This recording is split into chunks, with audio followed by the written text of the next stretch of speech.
Welcome to the story of Jesus' baptism. This lesson is from Matthew, chapter 3, verses 13 to 17. The lesson focus for grades 3 and 4 is Baptism is once and for all.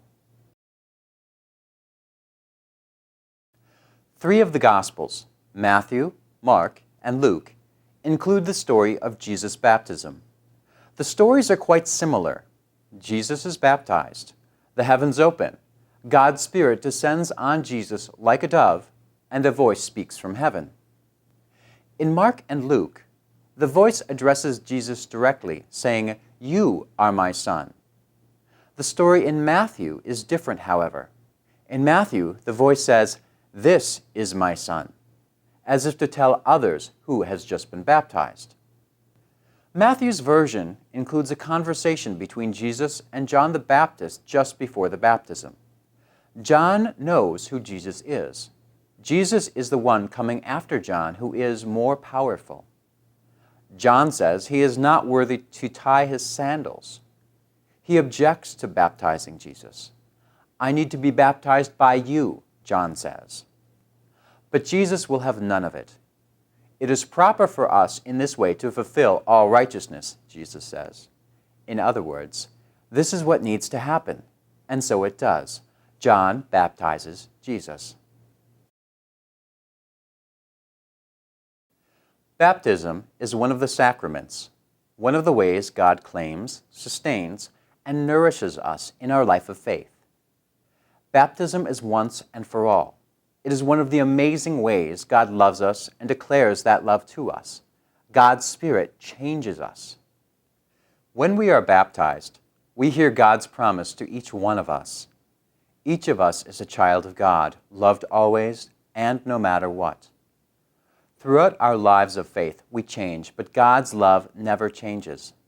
We are claimed as beloved children of God when the water of baptism is splashed on us, and no matter what, that will remain our identity. Through baptism, God does amazing things. It is as if the heavens open just as they did at Jesus' baptism. And God says to us and to the world, "This is my beloved child with whom I am well pleased."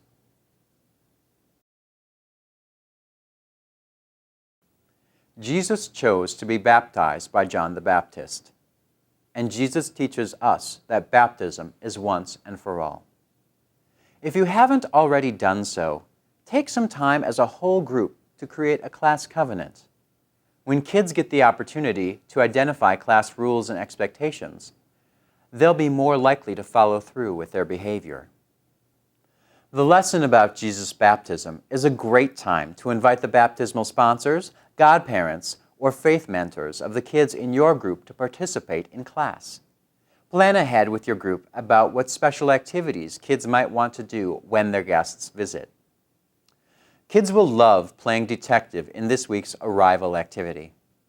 Be aware that there may be kids in your class who have had real-life experiences with law enforcement. In rare situations where crime is recent and traumatic, it might be best to skip this activity. As you read the story on the front page of the leaflet, keep in mind that there may be some kids in your class who haven't been baptized. Some parents may have decided to wait to have their child baptized. Other kids may be visitors in your class.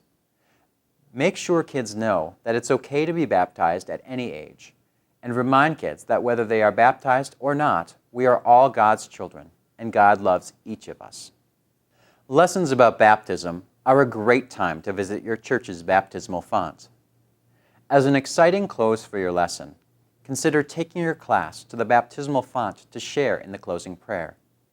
If appropriate in your setting, fill the baptismal font ahead of time and use the water to draw a cross on each kid's forehead as a special sending blessing. In baptism, we are marked as God's children forever. Baptism is once and for all.